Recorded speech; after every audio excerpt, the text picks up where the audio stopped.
बात हम 9 अगस्त की कर रहे हैं सर। उस रोज़ सर हुआ क्या? 9 साढ़े 9 के बीच में मुझे कॉल आता है और फिर लगातार कॉल आने शुरू हो जाते हैं। अभी की भी एक सिरमौरी ताल हमारी जगह है, वहाँ पे बादल फट गया है। जाना गाड़ी तो जाने की दूर की बात है, पैदल भी नहीं चला जा रहा। तो हम लोगों ने कुछ लोगों ने जेसीबी पे बैठ के रास्ते क्रॉस के कुछ सारी चीज़ों को असेस करके, और ये पुलिस भी हमारे साथ थी, ये हमने पाया कि नीचे जाना इस टाइम असंभव, क्योंकि स्लिपरी थी, रोड थी नहीं, रोड अवरुद्ध हो चुकी थी। और जिसने सिरमौरी ताल पहले नहीं देखा वो एसेस भी नहीं कर सकता क्या पहले, क्योंकि फैलाव बहुत ज़्यादा था। ऊपर से आया, घर के तख्ते जो है वो आगे तक मिलते थे, तो ये पता लग गया कि हमारा एरिया ऑफ ऑपरेशन जो है वो यही बड़ा होगा। हमें सिर्फ ये डर था कि कहीं बॉडीज बह के आगे नदी में चली जाए तो फिर बड़ी दिक्कत हो जाती है, उसके बाद तो बहुत मुश्किल है, क्योंकि पूरे हिमाचल की नज़र जो थी इस टाइम सिरमौरी ताल के ऊपर। सबने हाथ से हाथ मिलाया और सबने उस दिन देखा कि सिरमौरी एकता क्या चीज़ होती है, क्योंकि जो भी लोग वो देख रहे थे और जो वो 2 डेड बॉडीज निकली थी, उनकी जो हालात थी उस पर कोई भी देख के उनका दिल जो है सहम जाए। फिर विनोद जी के ही रिलेटिव्स थे जो आई थिंक होम डिपार्टमेंट में शायद वो 2 बॉडीज़ का संस्कार करके दोबारा आए वहाँ पे, एंड वो भावुक भी बहुत थे। और वहाँ से तो बॉडी की रिकवरी हो गई, हालात ठीक नहीं थे ऑब्वियसली। वो बॉडीज़ के जो पार्ट्स थे वो वैसे नहीं थे जैसे एक इंसान के होते हैं। उठे भी खड़े कर सकता था। मैं एसडीएम से बात नहीं कर रहा हूँ, मैं वो लेडी चीमा साहब से बात कर रहा हूँ। तो मुझे बड़ा इस चीज़ से डर लगता था, और मैं इस चीज़ से बिल्कुल भी अपना इस चीज़ any experience is big experience. ये पूरा जो अनुभव था सर, देखिए, अनुभव सिखा के भी गया, डरा के भी गया। बचपन तारीख थी 9 अगस्त 2023 और एक ऐसा दिन जिसने पूरे हिमाचल को हिला कर रख दिया। कहा गया कि इस बार बादल नहीं फटा साहब, इस बार सिरमौर का कलेजा फटा है। नमस्कार, आपके साथ मैं संजीव शर्मा हूँ और आज हमारे साथ एक ख़ास चेहरा जिन्होंने वो भूमिका निभाई जिसे आने वाले वक्त तक याद किया जाएगा। फिलहाल युवा HS officer SDM Paonta Sahib Gunjeet Singh Cheema साहब हमारे साथ मौजूद है। अब वो बताएंगे आखिर इस एक साल के अंदर हुआ क्या, ये भी बताएंगे आखिर किस तरह चुनौतियों का भार उनके कंधों पर था, ये भी बताना पड़ेगा आखिर किस तरह इस तरह की तस्वीरें देखने के बाद वो परेशानी में आ गए। शुक्रिया हमें ज्वाइन करने के लिए एसडीएम साहब, शुक्रिया हमसे जुड़ने के लिए। मस्ते जी। सर, एक साल, अगर एक साल पीछे अगर हम जाए, फ्लैशबैक में अगर हम पीछे जाके देखें, बात हम 9 अगस्त की कर रहे हैं सर। उस रोज़ सर हुआ क्या, थोड़ा ब्रीफली हम जानना चाह रहे हैं सर। देखिए, 9 अगस्त की उस रात के तकरीबन कोई 9 साढ़े 9 के बीच में मुझे कॉल आता है और फिर लगातार कॉल आने शुरू हो जाते हैं। अभी की भी एक सिरमौरी ताल हमारी जगह है, वहाँ पे बादल फट गया है और कुछ लोग दबने की वहाँ पे सूचना है। तो पोंटा में था मैं उस टाइम अपने रेजिडेंस पे, तो यहाँ बारिश नहीं हो रही थी बिल्कुल भी। मैं घर के बाहर निकला और मुझे थोड़ा अटपटा लगा कि बादल कैसे फट सकता, ना हमारे ऊपर कोई बादल था और बारिश पोंटा में बिल्कुल भी नहीं थी। मैंने अपने चालक को बुलाया, वो विद इन 5 मिनट्स 10 मिनट्स मेरे पास पहुँच गया और हम लोग चले गए देखने के लिए। कि मुझे प्राइमा फेसिया लग रहा था कि बादल फटने की जो घटनाएं हैं वो हमारे क्षेत्र में नहीं होती है, टेक्निकली जोग्राफिकली भी देखें। तो हम लोग चले गए और जैसे ही हम राजवन पहुँचे उसके बाद से वहाँ मुझसे पहले ही मेरी रेवेन्यू की टीम वहाँ पे, तहसीलदार साहब थे यहाँ पे, ऋषभ शर्मा जी, वो पहुँच गए थे। पुलिस के राजवन चौकी के लोग वहाँ पहुँच चुके थे, पुरवाला थाना के लोग वहाँ पहुँच चुके थे, और भी स्थानीय लोग वहाँ पहुँच चुके थे। और जैसे हम राजवन एंटर किए तो एक अलग ही माहौल दिखा वहाँ पे जाके। बहुत बारिश हो रही थी, इतनी बारिश हो रही थी कि पेड़ गिर चुके थे सड़कों पे। और उस बारिश में जब हम वहाँ पहुँचे तो फिर मुझे लगा कि शायद कुछ गड़बड़ हो गई है। तो रात को जब हम पहुँचे काफ़ी वहाँ पे जमावड़ा हो चुका था तब तक, और हम असेस कर रहे थे कि वो जगह कहाँ है, क्या हुआ। तो जो लोग नीचे के गांव वाले थे वो ऊपर आ रहे थे और वहाँ पे मलबा ही मलबा था, पूरी कच्ची डांग के आगे। और बेसिकली जो बीच में रास्ता है वहाँ पे मलबा ही मलबा था, और उस मलबे के जाना, गाड़ी तो जाने की दूर की बात है, पैदल भी नहीं चला जा रहा। तो हम लोगों ने, कुछ लोगों ने जेसीबी पे बैठ के रास्ते क्रॉस किए, कुछ हम पैदल ही निकल गए वहाँ पे। हमारे साथ कुछ पत्रकार बंधु भी थे वहाँ पे, वो लाइव कवरेज भी कर रहे थे, और समझ नहीं आ रहा था क्या हो रहा है। फिर किसी ने, व्यक्ति ने हमें नीचे आके, नीचे से जो आया उसने बताया कि पूरा घर जो है ज़मींदोज़ हो गया है। तो हमारी ये पहली थी कि हम नीचे जाते हैं और let us try to rescue them. हमें ये भी बोला गया कि नीचे जाने का कोई रास्ता नहीं है, खूब अंधेरा था वहाँ पे, और मशीनरी उस टाइम बारिश नहीं होती, मशीनरी लग भी सकती थी।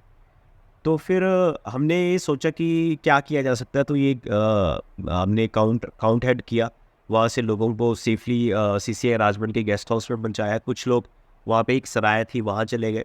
जो मलबे के इस तरफ के लोग थे वो भी एवैक्यूएट हो गए, जो इस तरफ के लोग थे, गांव के लोग थे, वो चले गए।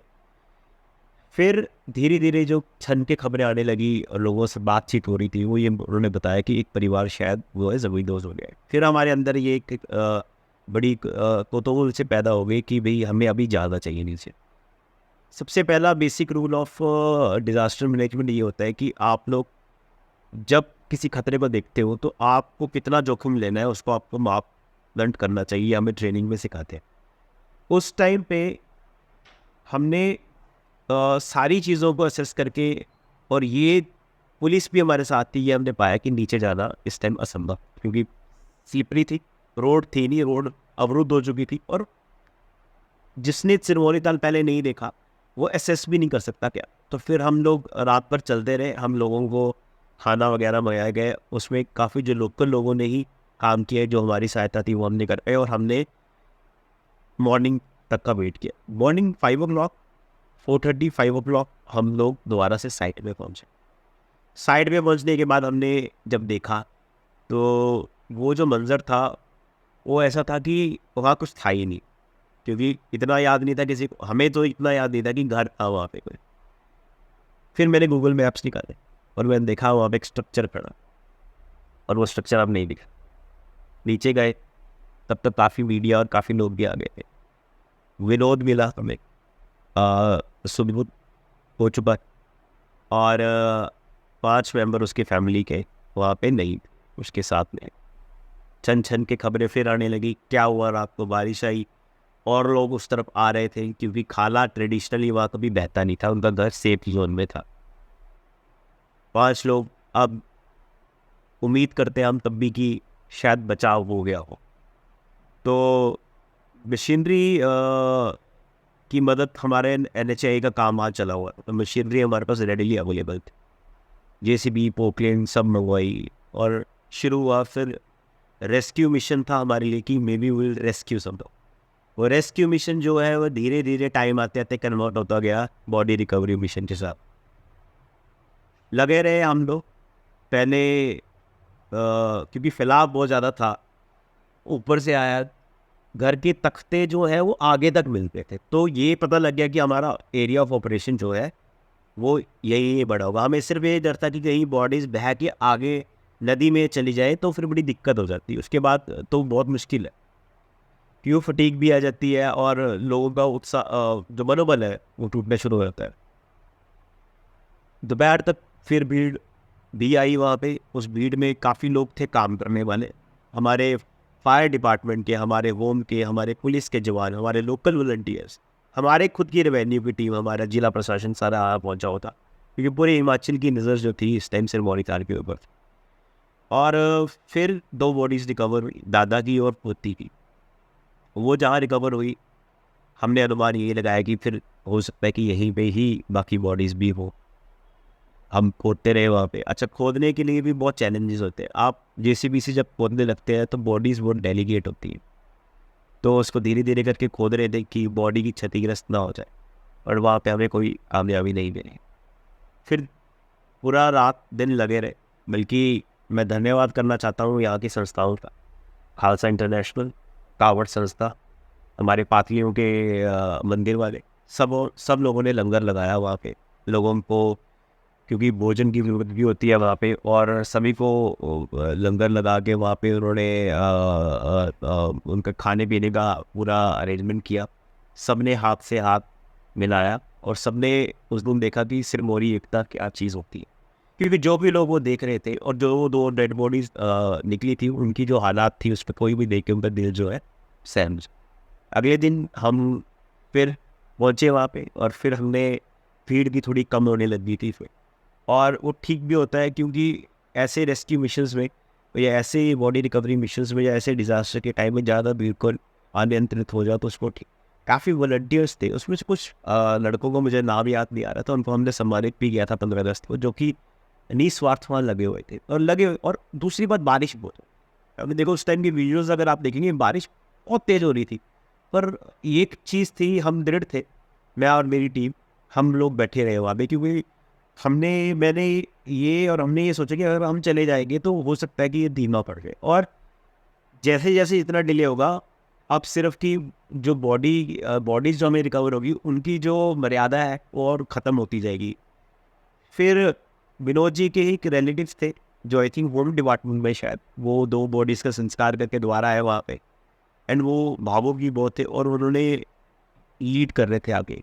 फिर हमें आई थिंक मदर की बॉडी और हमें बच्चे की बॉडी, बाइक मिली टूटी हुई, क्षतिग्रस्त नई बाइक थी वो मिली, फिर हमें उनकी वाइफ की बॉडी भी मिली वहाँ से। तो बॉडी की रिकवरी हो गई, हालात ठीक नहीं थे ऑब्वियसली, वो बॉडीज़ के जो पार्ट्स थे अ, वो वो वैसे नहीं थे जैसे एक इंसान के होते हैं, बट हमने बॉडीज़ रिकवर करके हमने एक चैप्टर क्लोज किया वहाँ पे। क्योंकि अगर बॉडीज़ ना मिले, जैसे कि हम देख रहे हैं आजकल रामपुर में ऐसी दिक्कत आ रही है क्योंकि वो अलग तरह के लेवल का डिज़ास्टर है, ना मिले तो क्लोजर नहीं मिलता फैमिली को। क्योंकि देखिए जीना और मरना हमारे हाथ में नहीं है, और त्रासदी कुछ मैनमेड होती है, कुछ नेचुरल होती है। एक नेचुरल त्रासदी थी, एक अनफॉर्चुनेट इवेंट।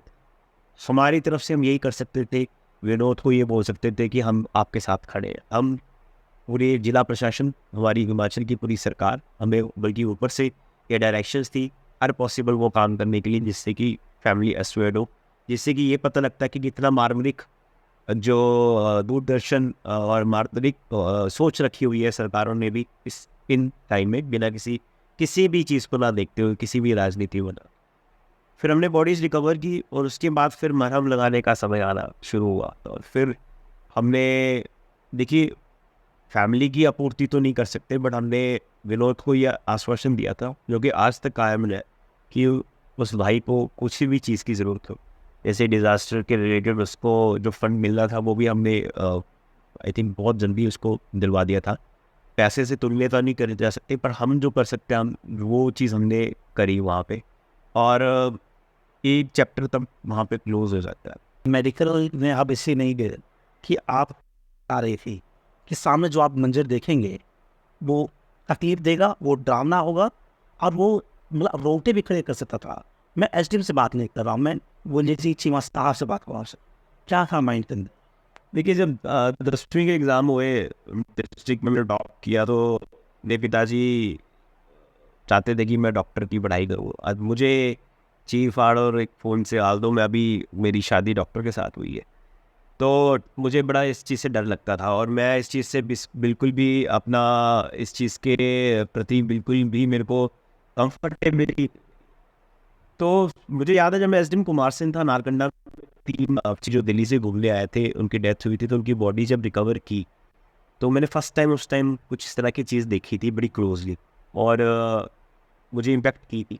पर इस बार मुझे बीच बीच में मन में आता था यार, क्योंकि कभी लात निकल रही, कभी हाथ निकल रहा है, बॉडीज पूरी फटी हुई है, डर नहीं लग रहा, एक सोच समझ आ रही है मेरी ड्यूटी है, और जो भी मेरे अंदर का वो डर है उसको ख़त्म करना पड़ेगा, और मुझे हर लेवल पे आके अपनी ड्यूटी को करना पड़ेगा, और मुझे करना ही है, और चाहे खुद खाना पड़ेगा, जो सब कुछ होता गया वो डर उस दिन खत्म।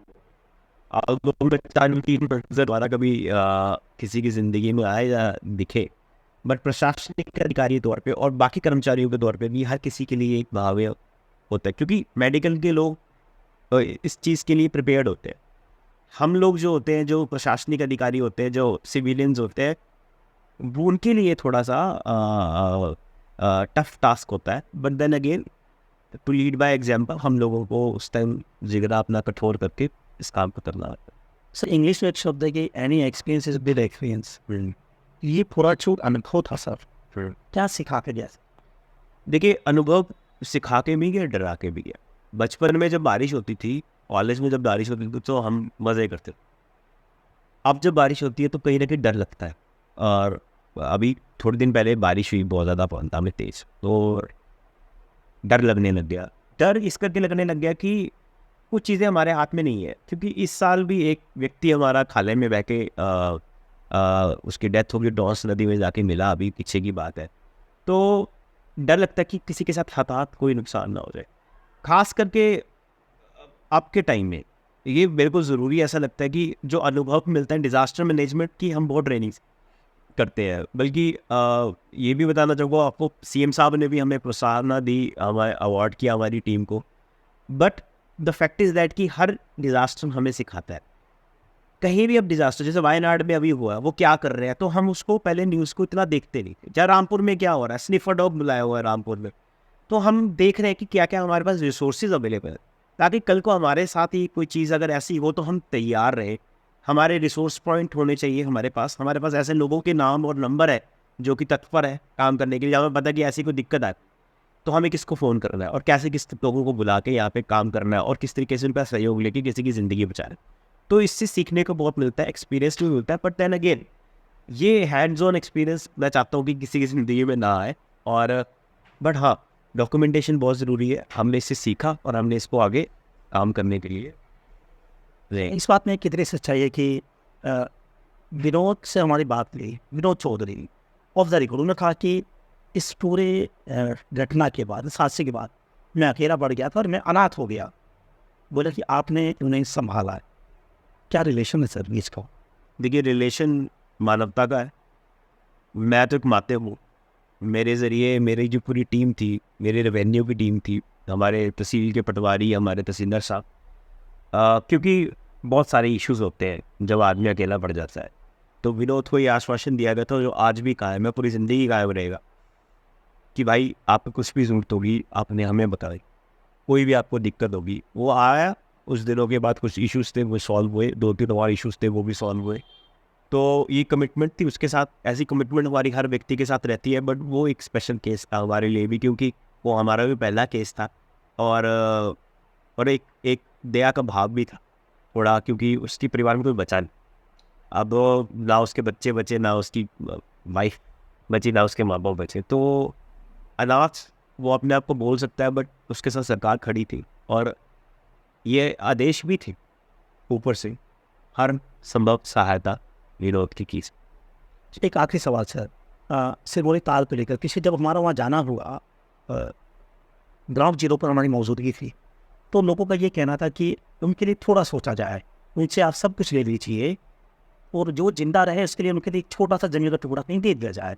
वो कह रहे थे कि 2 दिन विश्वास करने की जरूरत है और जो कुछ उनके पास है सरकार उसको टेक ओवर करे। क्या इस तरह का एक ब्लूप्रिंट सर आपने तैयार किया है, या एक कन्वर्सेशन का एक आपने ब्रिज सेतु जिसे कहते हैं वो सर आपने तैयार किया गया सरकार के साथ? देखिए, विस्थापन करने के लिए किसी व्यक्ति का या किसी पूरे ग्रुप का उसमें थोड़ा टाइम लगता है। इट इज़ अ डिसीज़न, उनको सुटेबल लैंड देनी है, क्योंकि लैंड ऐसे नहीं दे सकते। लैंड भी ऐसे देनी पड़ेगी जो उपजाऊ हो, या फिर जहाँ पे वो अपना जीवन व्यापन कर सके। कई लैंड अवेलेबल है, जंगलों में जाके इस तरीके के नहीं है, तो वो हम सुटेबल लैंड उनके लिए ढूंढ रहे हैं। टाइम काफ़ी हो गया मुझे पता है इस चीज़ में, पर इसकी प्रक्रिया लगी हुई है, चली हुई है। क्योंकि जब जियोलॉजिस्ट की भी रिपोर्ट आई हमारी सिरमौरी ताल की, वो उसको आउट ऑफ डेंजर जोन बोलते हैं कि भाई ये एक वन ऑफ इवेंट था। इट इज़ नॉट कि ये हर साल, क्योंकि उससे पहले भी वहाँ पे जब एक बार घटना हुई थी जहाँ पे एक लड़का और लड़की आई थिंक पुलिया से नीचे बह गए थे, वो भी वहीं की है। बारिश आती थी, बारिश का पानी वहाँ से चल रही होकर निकल जाता। इस बार जो हुआ उसका जो ट्रेस पॉइंट हमने मालगी से देखा, कि अगर आप मालगी के ऊपर जाए तो आपको पता लगेगा कि बारिश का पानी वहाँ से होता होता मलबा अपने साथ लेके आके गया, जिसके कारण ये ट्रेजेडी हुई। हम उसके ऊपर काम कर रहे हैं और जल्दी हम उस पर कुछ अवश्य कार्रवाई हो। सर इस बार मेंटली, फिजिकल और मैकेनिज्म के तौर पे आप लोग कितने तैयार हैं सर? देखिए, काफ़ी ज़्यादा इसमें सुधार भी हुआ है, और इसमें बेसिकली काफ़ी ज़्यादा मैं बोलता हूँ कि एनहांसमेंट भी हुई है इस चीज़ों की, कि हर साल क्योंकि इन पॉइंट्स को ऐड ऑन करके सिरमौर ताल के डिस्ट्रिक्ट सिरमौर में भी हमने उतनी ही इक्विपमेंट्स को भी मंगवाया और किस तरीके से हम रिलीफ बांटते हैं उसके ऊपर भी कार्य किया। तो हाँ, ऐड ऑन तो होता ही होता है, तैयारी रहती है। मैं वही कह रहा हूँ ना कि पहले लाइटली लेते थे हम बारिशों को, अब नहीं। अब जैसे बारिश होती है पटवारी को एक्टिव किया जाता है कि कहीं पे भी दिक्कत हो रही है रिपोर्ट करें, क्योंकि जब रिपोर्ट नहीं होगी हमें पता नहीं लगेगा। उस तरीके से व्हाट्सएप ग्रुप भी एक्टिव किए गए जो पहले से बने होते, डिजास्टर के अलग से ग्रुप बने, वो उस हिसाब से। क्या संदेश आपकी तरफ से सर व्यूअर्स तमाम आपको देख रहे हैं, क्या हम मैसेज आपकी तरफ से कन्वे किया जा रहा है जिस तरह क्या आने वाले समय में जो नदी का वाटर लेवल है, स्तर है, क्या वो बढ़ सकता है कैसा है, और जो लोग नदी के इर्द गिर्द रहते हैं उनके लिए क्या मैसेज आप देंगे? देखिए, जटौन के बैरियर के बाद अरे माननीय उपायुक्त महोदय ने भी 3-4 दिन पहले भी एक नोटिफिकेशन निकाली कि नदी नालों से भरा जाए, और जनरल नोटिफिकेशन पर लोगों को भी समझ की जरूरत है। क्योंकि कई जगह देखता हूँ लोग था रिस्क लेते हैं, वो इसमें रेस्क्यू तो हो जाता है बाद में, बट वो रेस्क्यू दया वाला रेस्क्यू नहीं होता, वो रेस्क्यू बेवकूफ़ी वाला रेस्क्यू होता है, जिसमें कि आप कोई सपोज तैरने जा रहा है इस टाइम नदी में, हम मना करते हैं मत करें, वो डूबने जा रहा है, उनकी मौत होगी या नहीं अटके, तो आपको कोई प्रशासन का व्यक्ति जहाँ पे वाकई लोकल लोग बोल रहे हैं कि मत जाओ, पर तब भी आपने जाना है अपनी जान धोनी है, तो फिर आप तो फिर डेड बॉडी निकाल सकते हैं वक्त, तैराक आपको जिंदा निकाल सकते हैं। काफ़ी बिहेवियर है, हर साल का उसका एक बिहेवियर है। तो हम ये चाहते हैं कि मिनिमाइज, हम कितने गोताखोर लगा देंगे, हम कितनी पुलिस लगा देंगे वहाँ पे, क्योंकि मैंने ये भी देखा है जब लोगों को मना करते तो लोग दूसरी तरफ से आके यमुना में कूद रहे जाके, और पता नहीं क्या खुद से भी देखिए, क्योंकि ट्रेडिशनली पानी जहाँ पे सालों से जैसे हमने इस बार बल्कि गुजरों का कोई केस नहीं आया, हर साल हम गुजरों को रेस्क्यू करते हैं, केले के उनके डेरों से जो पानी से भर जाते। इस बार इन्होंने समझदारी दिखाई और वो गुज्जर वहाँ से, मेरे को याद है गुज्जर की बात है, और वो वहाँ से निकल गए पहले क्योंकि पानी का जलस्तर बढ़ रहा था। और लॉजिकल सी बात है, पशु, अच्छा इंसान के साथ साथ पशुओं की बात नहीं कोई कर रहा, पशु जो धन है वो तो अपने दिमाग से कुछ कर नहीं सकता, पशुधन भी खराब होता है सारा। इंसान की वैल्यू तो है ही लाइफ की, पशुओं की भी तो है, वो किसको बोले। तो उनके साथ उनकी भी देखनी और सोचने की बात यह है कि आप पशुधन को सिक्योर जगह पे लेके जाए, और अगर आपको कहीं नहीं मिलती, आपको सिर पे आसमान नहीं है, अगर आप अपना घर छोड़ देंगे तो हमें बताएं, हम उसका अरेंजमेंट करके भी हमारी ड्यूटी पर। पहली बात, कोटा की आवाम ने देखा कि एक एसडीएफ जो है किस तरह की शैली रखते हैं और किस तरह की उनकी एक सुप्रीम पावर होती है अपने क्षेत्र के अंदर। ये रिफ्ट जैसा शब्द किसी ने सुना था। पहली बार देखा कि आपने रिस्क फैक्टर से पीछे हटकर कई जानों को जो है एक किया। बड़ी वो लास्ट ईयर तो कुछ अलग ही था, हमने ड्रोन से लोगों को मेडिसिन भी पहुंचाई, हमने 6 पैरा की मदद से हमने राफ्टर्स मंगवाए ऋषिकेश से, जो भी पहुंच गए थे। अगर 6 पैरा नहीं भी आती तो वो भी पहुंच गए थे, पर हमें फिर सेफ लगा कि हमें हेलीकॉप्टर से इवैक्यूएट कराना चाहिए उनको, और वो इवैक्यूएट हुए वहाँ पे। बट फिर वही बात है कि उनकी किस्मत भी अच्छी थी और हमारी किस्मत भी अच्छी थी, रिसोर्सेज अवेलेबल थे। अगर किसी एक की किस्मत ख़राब होती तो ये चीज़ जो थी ये दुर्घटना में भी बदल। चलिए, शुक्रिया सर हमसे जुड़ने के लिए। एसडीएम मुझे सी चीमा साहब हमारे साथ मौजूद थे। एक साल पहले क्या हुआ समझाया, और आप सबसे गुजारिश भी की है, प्लीज़ नदी नाव से हो रही है, अपने जान की चिंता रखें, और जो फिर है तो जो है उनकी भी चिंता कीजिए। सत्येंद्र शर्मा के साथ संजीव शर्मा, ओटा साहिब, स्टिंग